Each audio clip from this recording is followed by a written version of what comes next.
¿Se observa? Sí, está todo bien, ¿no? Bien. Entonces, ya para empezar con asma y EPOC, hay que mencionar que ambas patologías son enfermedades obstructivas de la vía aérea, ¿no? Empezando con asma, podemos comentar de que es una enfermedad crónica, es un proceso crónico, inflamatorio de las vías aéreas, en el que tiene papel muchas células y productos celulares, ¿no? La inflamación crónica da lugar a una hiperrespuesta bronquial que conduce a episodios recurrentes de sibilancias, disnea, opresión torácica, tos, especialmente por la noche y las primeras horas de la mañana. Entonces, para hablar de asma, tenemos que, en primer lugar, definir de que esta enfermedad se caracteriza por episodios obstructivos e hiperactividad de qué músculo, del músculo liso, ¿no? Del músculo liso a nivel bronquial. Bien, entonces, aparte de esta hipersecreción, ¿no? Hiperreactividad del músculo liso, se le suma el hecho de que estamos ante una respuesta o proceso inflamatorio de las vías respiratorias. Bien, de vías respiratorias. ¿Ok? A ver, me dan un momentito porque no me deja escribir esto. Lo voy a borrar acá. Ya. Entonces, como les dije, va a haber una hiperreactividad a nivel del músculo liso bronquial y se le suma el hecho de que hay una inflamación de las vías respiratorias. ¿Ok? Estos episodios se asocian habitualmente con una obstrucción del flujo aéreo que suele ser reversible, lo que lo diferencia al EPOC, que es una enfermedad irreversible, ¿no? La enfermedad pulmonar obstructiva crónica, EPOC, de forma espontánea o con el tratamiento. ¿Sí? Entonces, los episodios del asma suelen ser episodios reversibles.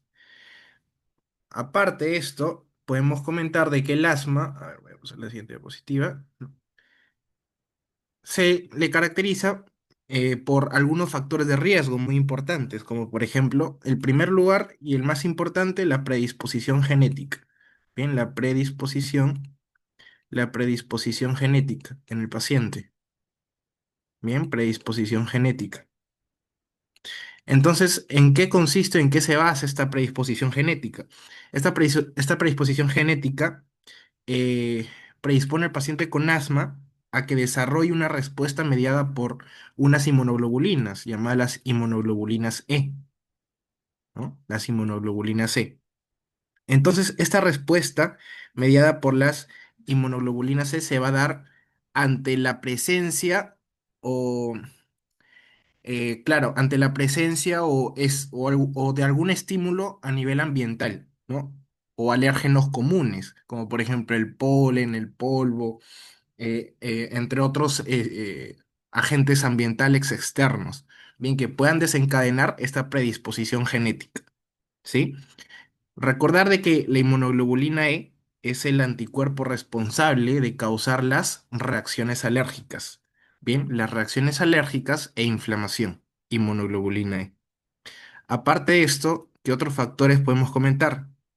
Predisposición genética uno, número 2, también podemos comentar algunos antecedentes, ¿no? Antecedentes a nivel familiar, ¿no? Los antecedentes familiares de asma, de alergias, la exposición también prenatal al humo, ¿sí? Al humo del tabaco o también eh, exposición a la contaminación, ¿sí? También es un factor de riesgo muy importante en el asma.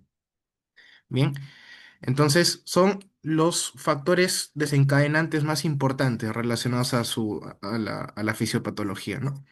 Entonces aquí tenemos la hiperreactividad bronquial, que es una respuesta exagerada del árbol bronquial ante diferentes estímulos, ya sea físicos, químicos, infecciosos, inmunológicos o farmacológicos, que responde con obstrucción de las vías aéreas y esta obstrucción es a menudo reversible, espontáneamente o con el tratamiento.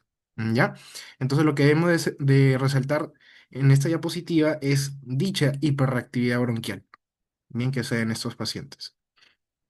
Siguiendo con la siguiente diapositiva, podemos definir al asma, según Gina, como una enfermedad heterogénea usualmente caracterizada por inflamación crónica de la vía aérea.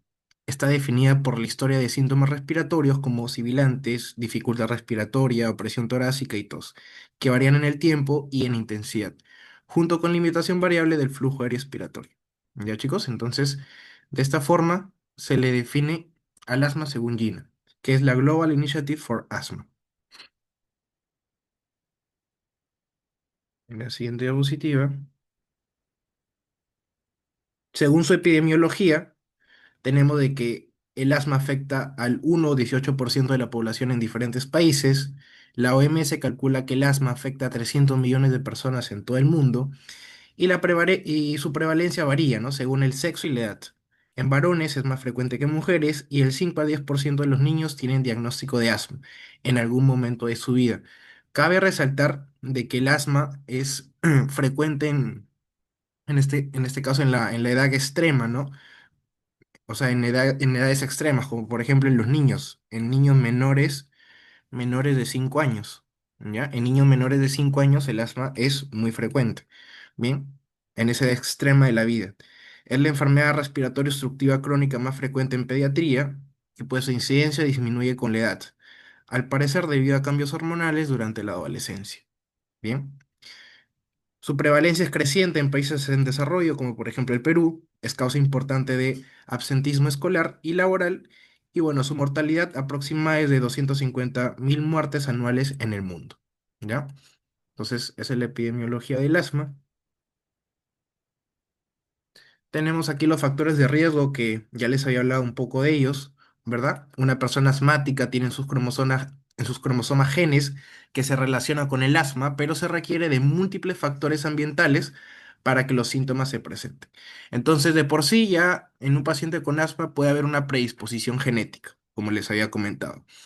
Entonces, ante la respuesta o ante la presencia de algunos de estos factores ambientales, ¿verdad? Puede puede hacer de que se predisponga o salga a flote la enfermedad, ¿no? Entonces, presentando los signos y síntomas característicos de este. Entonces, acá tenemos los factores genéticos como el género masculino, la predisposición a atopía y la hiperreactividad de las vías respiratorias. Entre los factores ambientales tenemos alérgenos, infecciones virales, exposición ocupacional, ¿verdad? El tabaquismo, humo de leña, la polución, la humedad, el moho y la dieta. Son algunos factores ambientales que pueden desencadenar el inicio del asma. ¿Ya? Bien, dentro de su fisiopatología podemos comentar lo siguiente. Entonces, en primer lugar, ya sabemos de que el paciente está predispuesto, ¿no? Pacientes susceptibles a esa hipersensibilidad exagerada a cualquiera de los estímulos que ya les mencioné. Bien, entonces, esa hipersensibilidad a estos estímulos va a ocasionar ¿qué? Una inflamación en las vías respiratorias. Una inflamación en las vías respiratorias.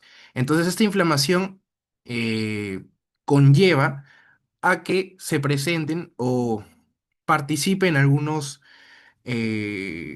factores, ¿no? Algunos factores o algunas células del organismo para detener dicha inflamación, como por ejemplo los eosinófilos, ¿sí? Los eosinófilos y los linfocitos, ¿verdad? Linfocitos, mastocitos, ¿sí? Mastocitos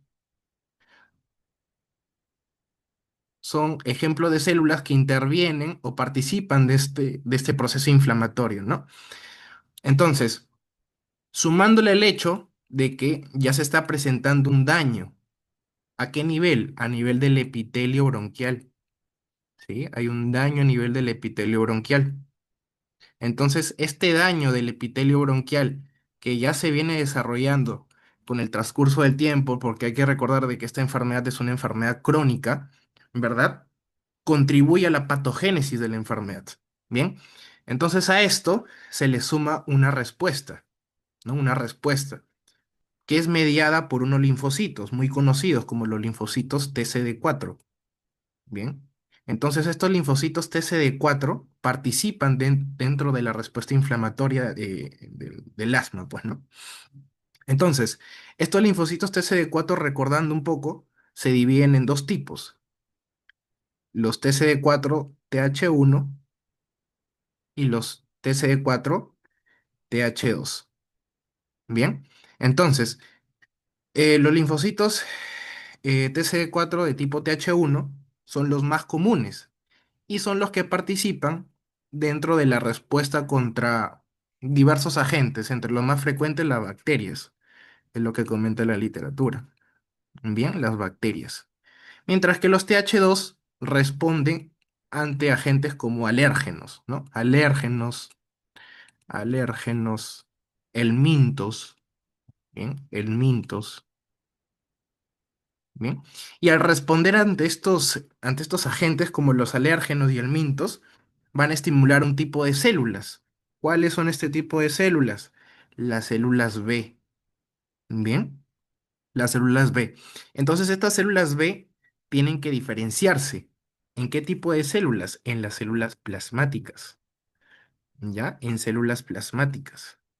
Entonces, estas células plasmáticas, una vez ya diferenciadas, ¿sí? Van a ser las encargadas de producir ¿qué?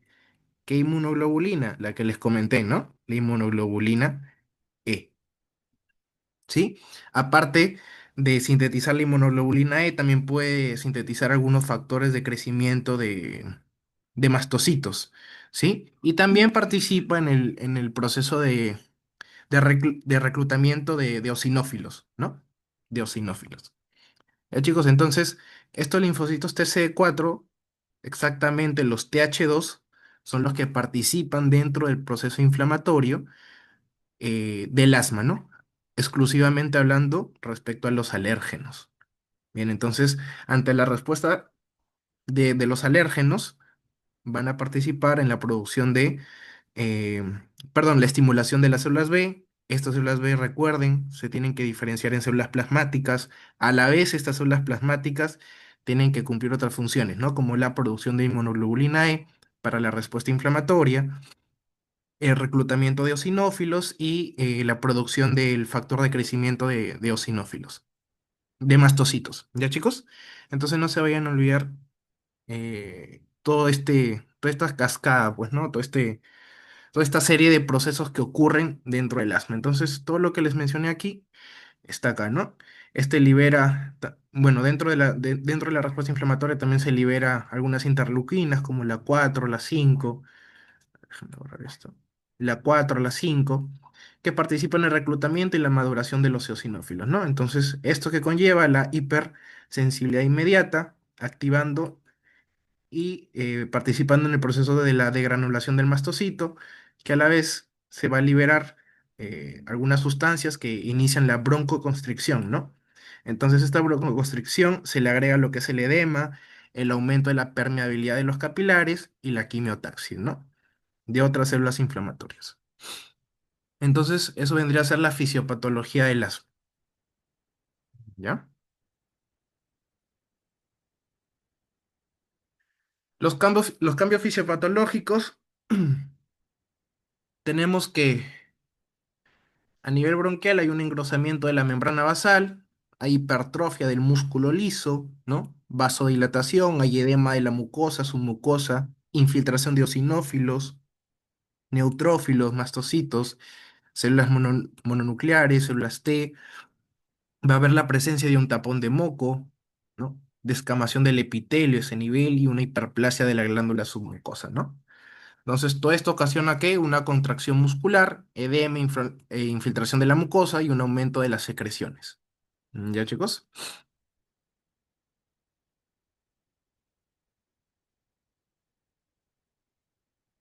Ya, entonces, dentro de las manifestaciones clínicas que tenemos, disnea, opresión torácica, tos, sibilantes, ¿bien? Las manifestaciones clínicas del asma. Dentro de los fenotipos de asma, tenemos el asma alérgica, que inicia en la niñez. Debe haber historia familiar de enfermedades alérgicas, como por ejemplo eczemas, algunos eczemas, rinitis alérgica, alergia a fármacos o alimentos, ¿sí? Se caracteriza por la eosinofilia en el esputo, ¿sí? Hay buena respuesta a corticosteroides inhalados. Dentro del asma no alérgica, predomina en adultos. En este caso, en el esputo se va a encontrar neutrofilia y hay poca respuesta a corticoides inhalados. También podemos encontrar un fenotipo de asma, como es el asma de inicio tardío, generalmente en mujeres que debutan con crisis asmática en la adultez. O sea, son casos raros, pero que se pueden presentar, ya que el asma es más frecuente en la edad pediátrica, ¿no? Como ya les había comentado. En este caso, los pacientes no suelen ser alérgicos, debutan ya con el asma, pero en un inicio tardío, requieren dosis mayores de corticosteroides inhalados y pueden ser resistentes a tratamiento corticoide. Bien, el asma con limitación fija de flujo aéreo se da en algunos pacientes con asma de larga evolución y es causada por el remodelamiento de la vía respiratoria, ¿no? De la vía aérea. El asma con obesidad tiene síntomas respiratorios notorios y bueno, hay poca inflamación eosinofílica en las vías aéreas. Y finalmente el asma sensible a ácido acetil salicílico, ¿no? Inducida por la aspirina, AINES. En este caso vamos a encontrar eosinofilia periférica, rinosinusitis, pólipos nasales y es de difícil control. Bien, asma. Los fenotipos del asma. Tenemos así, diapositiva. El diagnóstico. Acá tenemos algunos hallazgos que refuerzan la sospecha de asma, como por ejemplo, más de un síntoma de los siguientes síntomas ya es un hallazgo importante para poder, en este caso, sospechar ya del asma, como por ejemplo disnea, presión torácica, tos, sibilantes. Los síntomas generalmente empeoran por la noche o la madrugada. Los síntomas varían en el tiempo e intensidad. Y los síntomas son exacerbados por infecciones virales, ejercicio, exposición a alérgenos, cambios de clima, irritantes como el humo de los autos, tabaco u olores fuertes, ¿no? Entonces hay que tener cuidado con esta exacerbación de los síntomas. ¿Por qué? Porque te puede conllevar a una crisis asmática, ¿no? Entonces, hay pacientes de que llegan a emergencia, ¿verdad? Llegan mal por crisis asmáticas repetitivas. Entonces, cada uno de los médicos o personal de salud llega a pensar, ¿no?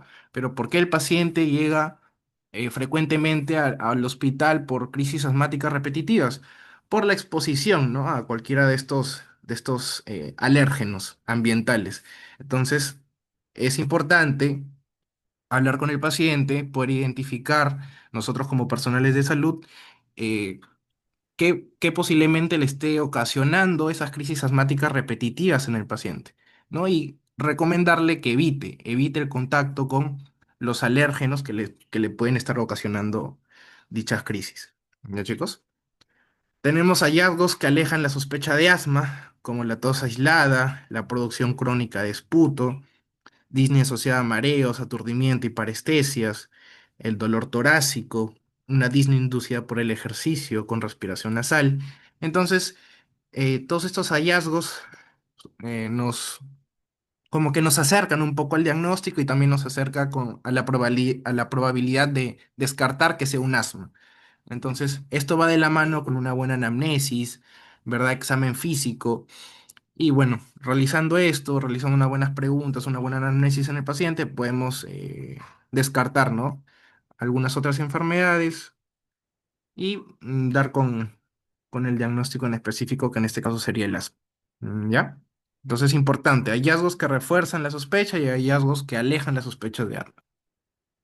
Tenemos acá el diagnóstico diferencial, como por ejemplo la obstrucción de vía aérea superior, por algún cuerpo extraño inhalado, la disfunción de cuerdas vocales, otras enfermedades pulmonares obstructivas, como por ejemplo el EPOC, el EPID, ¿no? La enfermedad pulmonar intersticial difusa, u otras enfermedades no pulmonares, como la insuficiencia cardíaca. Todos estos diagnósticos son diagnósticos diferenciales del asma. ¿Bien? Entonces acá tenemos una clasificación según el control de síntomas. Bien, tenemos los niveles de control del asma. Entonces, en las últimas 4 semanas vamos a tener que identificar cada uno de estos puntos, ¿no? Se le pregunta al paciente, Si hubo síntomas diurnos más de 2 veces por semana, si hubo algún despertar nocturno debido al asma, hubo la necesidad de uso de medicación de rescate, ¿no? Como los SABA, más de 2 veces por semana, o alguna limitación de la actividad debido al asma. Bien, entonces, según estos cuatro ítems, ¿sí? O estos cuatro puntos importantes que se le tiene que preguntar al paciente, podemos clasificar al asma según el control de los síntomas, como un asma controlada, parcialmente controlada o no controlada. Entonces, ¿cuándo denominamos a un asma controlada? Cuando luego de haberle preguntado cualquiera de estos ítems, menciona que ninguno ha estado presente. Bien, un asma parcialmente controlada cuando menciona o confirma la presencia de cualquiera de estos cuatro ítems, uno o dos. Bien, por ejemplo, te puede decir si he presentado síntomas diurnos más de 2 veces por semana, o hubo la necesidad de una medicación de rescate más de 2 veces por semana. Entonces, cualquiera de estos, uno o dos de estos puntos ya se le considera una parcialmente controlada. Y una no controlada es cuando confirma la presencia de cualquiera de estos puntos, de tres o cuatro, ¿ya? De tres o cuatro, un asma no controlada. De esa forma podemos ver el control, ¿no? Los niveles de control del asma. Bien, luego de esto pasamos al tratamiento controlador del asma. ¿Qué tenemos acá? Tenemos dos opciones, opción uno u opción 2. Y pasos, paso uno, paso 2, paso 3, paso 4 y paso 5. Entonces, eh, ¿en qué van a consistir estos pasos? En que se pueden utilizar cualquiera de estos fármacos para el tratamiento del asma. Tenemos los corticosteroides inhalados, como por ejemplo la budesonida, fluticasona, beclometasona, los LABA, los agonistas beta 2 de acción larga, como el formoterol, salmeterol, que mayormente se utilizan como tratamiento controlador de mantenimiento en el asma, los ABA, que se utilizan en este caso como tratamiento de rescate, ¿verdad? Los agonistas beta 2 de acción corta, como el salbutamol, y tenemos los LAMA, que son los antimuscarínicos de acción larga, como el bromuro de tiotropio. Bien, entonces acá tenemos los diversos pasos, ¿no? Paso uno y paso 2 se puede utilizar dosis bajas de, en este caso, corticosteroides inhalados con formoterol. Paso 3 dosis baja de corticosteroides inhalados con formoterol. 4 dosis medias de corticosteroides inhalados con formoterol. Y el paso 5 ya es utilizar dosis altas. ¿De qué? De corticosteroides inhalados con o formoterol y adicionarle lo que es un LAMA, ¿no? Un antimuscarínico de acción larga. De igual forma, hay una opción 2 que se puede de igual forma utilizar corticosteroides inhalados cada vez que el paciente toma un agonista de beta 2 de acción corta, ¿bien? Como por ejemplo el salbutamol, dosis bajas de corticosteroides inhalados, paso 3 dosis bajas de corticosteroides inhalados con un agonista de acción, beta agonista de acción larga, paso 4 dosis baja de corticosteroides con un LABA, y el paso 5 dosis altas de corticosteroides inhalados con LABA y adicionarle un antimuscarínico de acción larga. ¿Ya, chicos? Pero ¿por qué es importante conocer cada uno de estos pasos? Ya que aparte de tratarlo, podemos clasificarlo. O sea, podemos clasificar al paciente, pero ahora según su gravedad. Entonces, tenemos aquí el criterio y la gravedad del paciente, ya sea como leve o grave. Entonces, podemos clasificar al asma como un asma leve si habitualmente requiere el tratamiento del paso uno o 2, o sea, lo que les había comentado en la diapositiva anterior. Si el paciente necesita dosis bajas de corticosteroides inhalados o formoterol, no, se le considera como un asma leve, ¿bien? Porque responde, ¿no? Ante cualquiera de estos pasos, ya sea paso uno o paso 2. Y un asma grave se define, según este criterio, que el paciente requiere tratamiento del pasos 4 o 5, ¿no? O sea, tratándose con altas dosis, ¿no? Con altas dosis de qué? De corticosteroides inhalados o formoterol, adicionándole lo que es un LAMA, ¿no? Un antimuscarínico de acción larga, como el bromuro de tiotropio. Bien, entonces paso 4, paso 5, si el paciente responde bien a eso y se le trata con alguno de estos fármacos, se le considera que estamos ante un asma grave, pues, ¿no? Ahí está. Entonces, ¿recuerdan esos criterios? El tratamiento, el objetivo para tratar a un paciente con asma es la reversión de la obstrucción del flujo aéreo, la corrección de la hipoxemia e hipercapnia severa que puede presentar el paciente y reducir la posibilidad de recaídas, ¿no? Entonces, estos tres son los tres pilares para el tratamiento del asma. Reversión de la obstrucción, corregir la hipoxemia, hipercapnia o algunas otras manifestaciones que esté presentando el paciente y reducir la posibilidad de las recaídas. Ahora hablando de crisis asmática, podemos definir esta como un empeoramiento agudo o subagudo de los síntomas y la función pulmonar, ¿no? Aumenta progresivo de los, Hay un aumento progresivo de los síntomas respiratorios, como por ejemplo la disnea, hay un aumento de tos, sibilantes, mayor opresión torácica y una disminución progresiva de la función pulmonar. Puede ocurrir, ojo, miren, puede ocurrir en pacientes con un diagnóstico preexistente de asma u ocasionalmente como la primera presentación de asma. O sea, hay muchos pacientes que llegan a emergencia, ¿verdad? Con su crisis asmática y es la primera vez, ¿no? Eh, que tiene esta como antecedente. Y recién, ante su primera crisis asmática, se le diagnostica al paciente que tiene asma, ¿no? Entonces puede debutar con la enfermedad con una crisis asmática. Suele ocurrir en respuesta a la exposición de un agente externo, por ejemplo, por alguna infección viral del tracto respiratorio superior, polen o contaminación, ¿no? Entonces, estas crisis asmáticas pueden ocurrir con la respuesta de cualquiera de estos agentes. También puede ocurrir por una mala adherencia con la medicación controladora. O sea, tal vez el paciente ya se esté tratando, controlando, pero puede que haya una mala adherencia a este tratamiento, lo que ocasionaría que el paciente debute con esta crisis asmática, no llegue a emergencia con esta crisis asmática. Un subgrupo de pacientes se presenta de forma más aguda y sin exposición a factores de riesgo conocidos. ¿Bien? Se pueden producir exacerbaciones graves en pacientes con asma leve o bien controlada. O sea, ¿qué significa esto? De que puede que el paciente se esté tratando de lo mejor, puede que el paciente tenga un asma bien controlada, pero en este se produzca una crisis asmática muy grave. A pesar de que se esté tratando bien, ¿no? O sea, te puede llegar un asma muy grave, ¿no? El paciente eh, o sea, en condiciones de gravedad, a pesar de que éste se esté tratando correctamente o hay una buena adherencia al tratamiento. Pero ustedes se preguntan, ¿pero por qué puede ocurrir esto?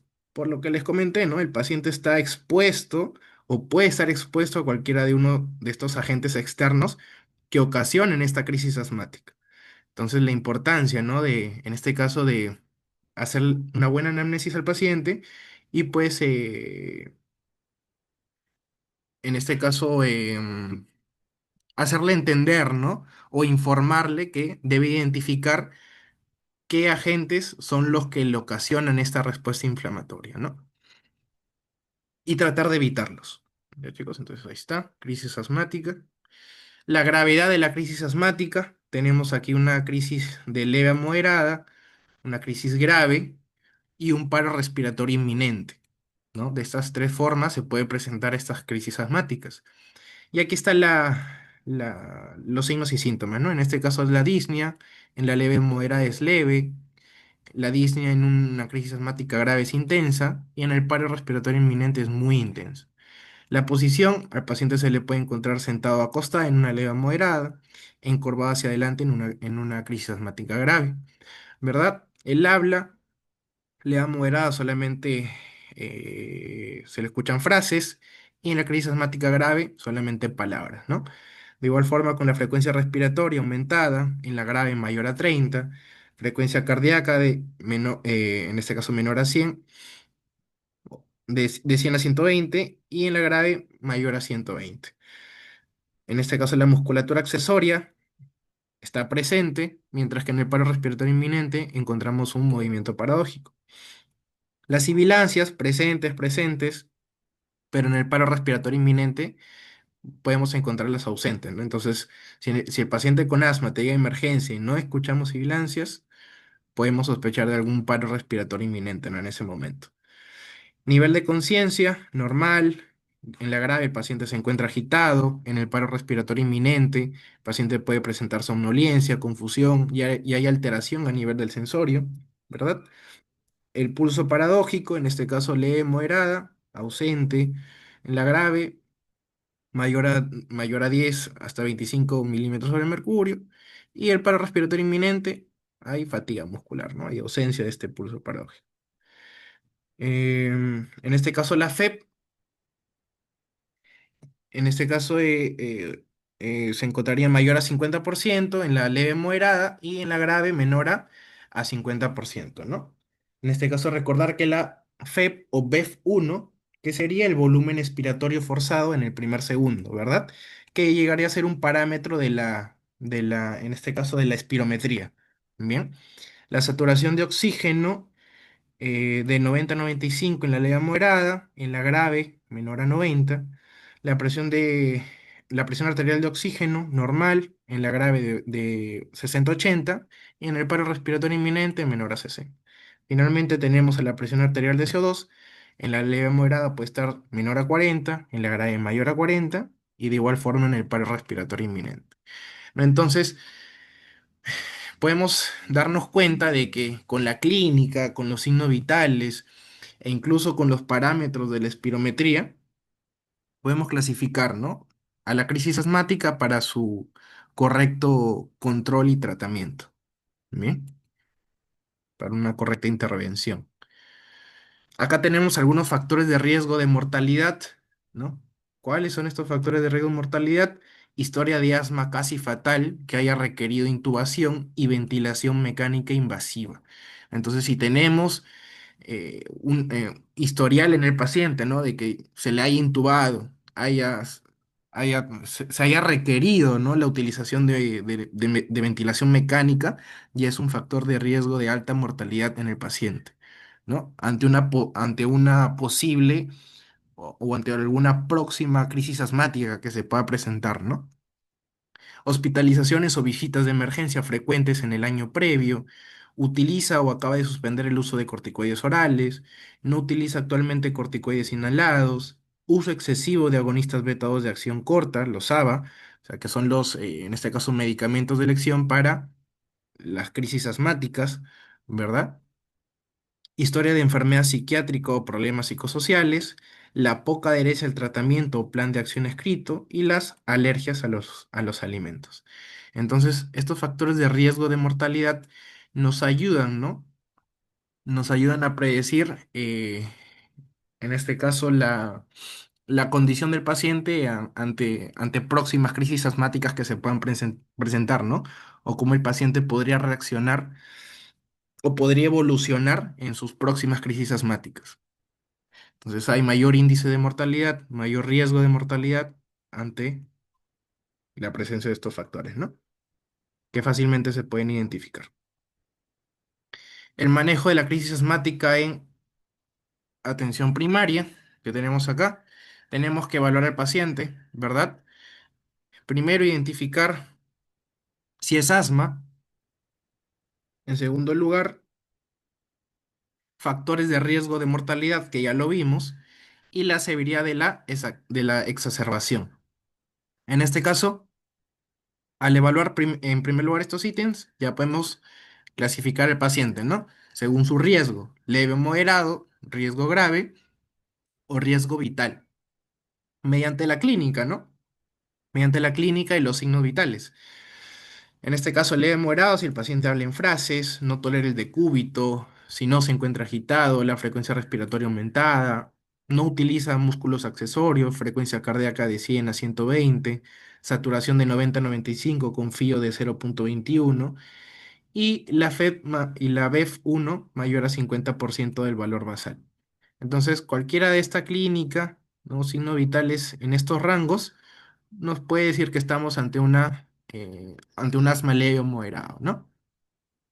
En el asma grave, el paciente habla en palabras, está sentado o encorvado hacia adelante, se encuentra agitado, con una frecuencia respiratoria mayor a 30, está utilizando los músculos accesorios, hay la frecuencia cardíaca mayor a 120, la saturación menor a 91% con FIO de 0,21 y la BEF1 menor o igual a 50% del valor basal. Entonces, cualquiera de estos ítems, puntos presentes en el paciente, podemos clasificarlo como asma grave. Y un asma con riesgo vital, ¿no? Tendríamos al paciente somnoliento, confuso, tórax silente, lo que se requiere urgentemente derivar al hospital de agudos como emergencia, ¿no? Entonces tenemos que derivarlo al paciente. Ojo que aquí estamos recibiendo al paciente con asma, pero en una atención primaria, ¿verdad? Entonces, si observamos cualquiera de estos ítems, ¿no? Paciente somnoliento, confuso, tórax silente, inmediatamente se le tiene que derivar a un hospital, ¿no? De mayor capacidad resolutiva. Mientras se prepara durante el traslado, se le puede administrar lo que es un SABA, ¿verdad? Oxígeno y corticoide sistémico. Bien. En este caso, si es leve moderado, iniciar tratamiento con un SABA, prednisolona, aquí están las dosis en la edad adulta y pediátrica, y oxígeno controlado en este caso, si está disponible, pues, ¿no? En el centro de atención primaria. Luego de esto, evaluar la respuesta al tratamiento en una hora o antes, y pues si el paciente con, no mejora, no evoluciona correctamente ante este tratamiento, y empeora, ya podemos derivarlo, pues, ¿no? A un hospital de mayor capacidad resolutiva. ¿Ya, chicos? Entonces ahí está. Este es el manejo del asma en atención primaria. Ahí está, ¿no? Evaluar la respuesta del tratamiento en una hora, ver si mejora, evaluar para dar el alta y preparar el momento del alta, ¿no? Y darle seguimiento, ¿no? En este caso, si el paciente sí mejora, ya pues se le da de alta y se le tiene que dar seguimiento, ¿no? A este paciente para el tratamiento de rescate, como para su tratamiento de mantenimiento, identificar qué factores de riesgo hay cerca de este y evitar las crisis asmáticas que ya les había comentado y tener un plan de acción escrito. Bien. Ahora el manejo de la crisis asmática en hospital de agudos. Bien. En este caso, sí, el paciente ya pues te llega o sea, como paciente grave, tenemos que evaluarlo según el ABC, en este caso, revisar la permeabilidad de las vías respiratorias, la respiración, en este caso, el- la circulación, o sea, los síntomas circulatorios o si hay una buena, este término se me fue, que me acuerde. Bueno, tiene alguno de los siguientes síntomas, identificar si hay somnolencia, confusión, tórax silente. Si no lo hay una mayor clasificación del estado clínico. En este caso, clasificarlo si estamos ante un asma leve, moderado o grave. Y si el paciente tiene alguno de estos síntomas y entra como un asma muy grave, ¿no? Evaluarlo para ver si se lo trata en unidades de cuidados intensivos, ¿no? Donde se le tiene que iniciar SABA, oxígeno y preparar para la intubación. Bien, entonces aquí está, si es leve o moderado, si es grave, de igual forma la clínica, los signos vitales, el tratamiento en leve o moderado, SABA, considerar bromuro hipotropio, oxígeno controlado, el uso de prednisolona. Y de igual forma en el asma grave, ¿no? El uso de SABA, bromuro hipotropio, oxígeno controlado, corticoides orales o intravenosos, considerar sulfato de magnesio y considerar altas dosis de corticosteroides inhalados. Entonces, si a pesar de esto en el asma leve o moderado continúa el deterioro, hay que tratarlo como asma severa, ¿no? Entonces, en este caso ya al paciente se le trata como asma severa y pues se le evalúa el ingreso a unidad de cuidados intensivos para su respectiva intubación. Bien, pero si a pesar de que se le haya tratado, el paciente mejora, ¿no? Hay una buena función pulmonar, bien, se le trata hasta su alta, pues, ¿no? Y se le tiene que dar seguimiento, lo que ya les comenté. ¿Ya, chicos? Entonces, esa es la evaluación inicial de un paciente con asma en un hospital de agudos. ¿Ya?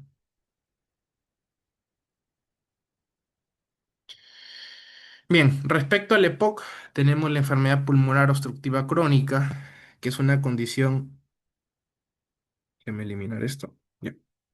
Es una condición pulmonar heterogénea caracterizada por síntomas respiratorios crónicos como la disnea, tos, producción de esputo o la presencia de algunas exacerbaciones, ¿no? Debido a anormalidades de la vía aérea y o a nivel alveolar, como en el caso del enfisema, ¿no? Que causa obstrucción persistente de la vía aérea que es frecuentemente progresiva. Bien, ahí tenemos el EPOC.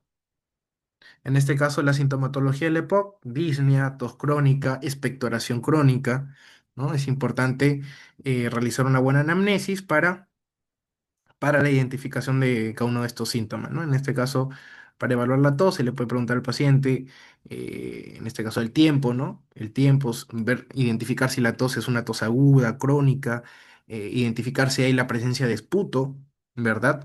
Aparte de la presencia de esputo, si este esputo está acompañado de algún líquido, como por ejemplo sangre, en este caso sangre u otro líquido corporal, ¿verdad? Y la expectoración crónica, ¿no? Entonces, la disnea también de igual forma saber evaluarla y hacer una buena anamnesis. Bien, pues tenemos, en un contexto clínico apropiado se requiere una espirometría para establecer el diagnóstico del EPOC, ¿no? Entonces, hay que recordar de que la espirometría es una prueba funcional, ¿no? Para determinar las capacidades y volúmenes. Bien, entonces según eso, se le puede estudiar al paciente para saber el grado de obstrucción, ¿no? Y ver o identificar si estamos ante un caso de asma o EPOC, ¿no? En un buen contexto clínico, o sea, en un contexto clínico apropiado. Obviamente, en casos de emergencia, en casos de exacerbaciones, no se va a poder utilizar estas pruebas funcionales, pues, ¿no? Espirometría. ¿Ya? Bien, la presencia de una relación del BEF1 y el FBC, recordar de que el FBC o CBF, como se le conoce con sus siglas, se le denomina la capacidad vital forzada, ¿verdad? La FBC es la capacidad vital forzada y el BEF1 es el volumen expiratorio forzado en el primer segundo. Entonces, recordando un poco, este índice que ustedes ven acá se le conoce como el índice de Tifenau, ¿verdad? Entonces el índice de Tifenau, que debe ser mayor o igual al 70%. ¿Bien? Entonces, este índice de Tifenau va a ser el que confirme la existencia de una limitación persistente del flujo aéreo y por lo tanto poder diagnosticar un EPOC, ¿no? Siempre y cuando el paciente se encuentre en buenas condiciones, vuelvo a repetir, ya se puede utilizar una espirometría. Ese es el diagnóstico clínico, ¿ya? En este caso, las causas del EPOC, tenemos el humo de tabaco, que es la causa más frecuente, no una de las más frecuentes. En el EPOC, el consumo crónico de tabaco, la contaminación del aire en espacios cerrados, polvos y sustancias químicas ocupacionales, la contaminación atmosférica en espacios abiertos. ¿Ya? Son algunas causas. Factores que afecten el desarrollo pulmonar durante la gestación o la infancia, como el bajo peso al nacer, infecciones respiratorias, puede aumentar el riesgo de desarrollar EPOC, chicos. Entonces acá tenemos la patogenia. Un momentito para eliminar esto. Entonces acá tenemos la patogenia del EPOC. Ya sabemos, ¿no? Entonces debe haber algún factor, alguna causa que esté ocasionando esta inflamación de en este caso de las vías respiratorias, como por ejemplo el tabaco, diversos humos, el humo o gases contaminantes, ¿no? Que el paciente puede estar expuesto de forma crónica, lo que conlleva una inflamación, pues, ¿no?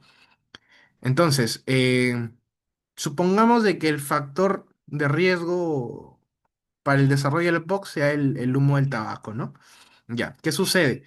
La exposición del humo de tabaco a nivel epitelial, ¿sí? A nivel del epitelio respiratorio, ¿sí?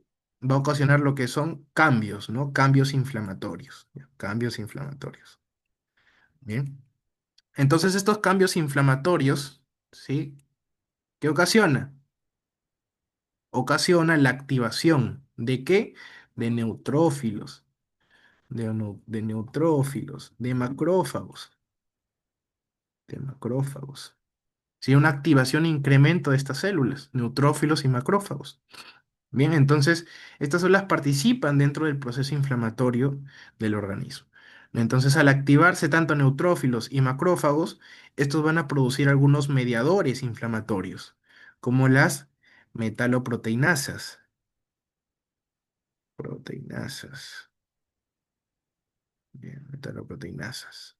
¿Ya? Entonces, estos mediadores inflamatorios, ¿no? Estos mediadores inflamatorios van a degradar al pulmón. O sea, degradan el epitelio pulmonar. ¿Ya? O sea, porque ¿qué tratan de hacer estos mediadores inflamatorios? Como, como las vías respiratorias, el epitelio de las vías respiratorias ya está dañado, estos mediadores inflamatorios intentan reabsorber lo dañado. O sea, tratan de corregir lo dañado, de reabsorber lo dañado. Pero al intentar reabsorber lo dañado, ¿sí? No lo van a poder reemplazar. ¿Sí? O sea, lo reabsorben, pero no lo reemplazan. Por lo tanto, si no pueden reemplazar lo reabsorbido, ¿verdad? Van a terminar ¿qué? Destruyéndolo.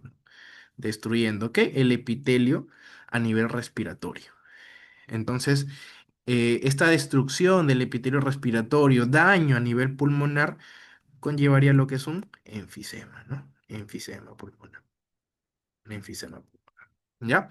Entonces aquí está, ¿no? La inflamación que conlleva un compromiso extrapulmonar, conllevando a las enfermedades concomitantes.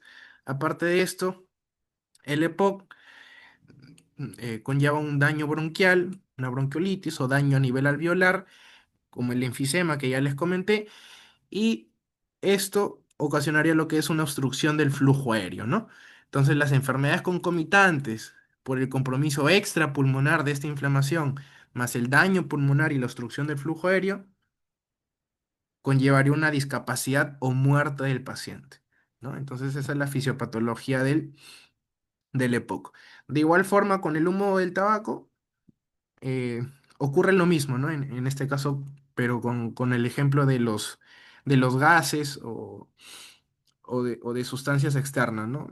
Como el humo de las fábricas, los gases nocivos que emiten los carros y así. ¿Ya, chicos? Todo esto ocasiona la inflamación y lo que ya les comenté. Los tenemos acá. Algunos sucesos que ocurren a nivel alveolar, ¿verdad? A ver, déjenme. Ahí está. La obstrucción crónica, el EPOC, ¿no? La enfermedad pulmonar obstructiva crónica, encontramos una hipersecreción de moco a nivel luminal, ¿verdad? Hay una disrupción a nivel alveolar, ¿verdad? Aquí, a nivel alveolar, producto del enfisema que se ha venido desarrollando y acompañado a esto de la hipersecreción y la disrupción a nivel alveolar, hay una inflamación y fibrosis, ¿no? De la mucosa y a nivel peribronquial, ¿ya? Hay una inflamación de la mucosa y a nivel peribronquial. Entonces, estos son todos los procesos inflamatorios que ocurren a nivel alveolar. ¿Ya, chicos? Ahí está. Em, en esta diapositiva tenemos los mecanismos de la limitación del flujo aéreo. Tenemos un compromiso de la vía aérea pequeña y un compromiso del parénquima pulmonar. Entonces, ¿qué sucede en el compromiso de la vía aérea pequeña? Encontramos una inflamación de la vía aérea, fibrosis de la vía aérea, la presencia de tapones de moco, hay una resistencia de la vía aérea incrementada, y respecto a la destrucción del parénquima, hay pérdida de la unión entre alvéolos, disminución de la retracción elástica, y esta pérdida de la unión entre los alvéolos es de gran importancia a nivel clínico, porque recordando un poco la fisiopatología, tenemos que a nivel alveolar encontramos células muy importantes, ¿no? Como los neumocitos tipo uno y los neumocitos tipo 2, ¿verdad? Recordar de que los neumocitos tipo uno son las células alveolares a nivel del alveolo más importantes y las más, en este caso, las más, las, o sea, las que más se encuentran, las células de mayor proporción, ¿no? Abarcan el 90% de las células a nivel alveolar, los neumocitos tipo uno. Bien. Las abundantes. Y las tipo 2 los neumocitos tipo 2 solamente están el 10% dentro de la abundancia, ¿no? De estas células, pero cada una tiene una función distinta. Por ejemplo, la tipo uno, los neumocitos tipo uno participan en la hematosis, en el intercambio gaseoso, ¿verdad?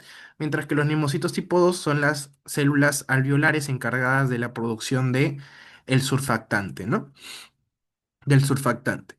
Entonces, la pérdida de estos neumocitos, ya sea tipo uno y tipo 2 conllevarían, ¿no? A la explicación clínica, ya sea desde el punto de vista en este caso, de la alteración de la hematosis, o sea, de la interrupción de la hematosis, que es del intercambio gaseoso, y en este caso la pérdida de la producción de surfactante, pues, ¿no? Lo que conllevaría al paciente a, a a desarrollar clínicamente atelectasias, pues, ¿no? Que es en este caso, es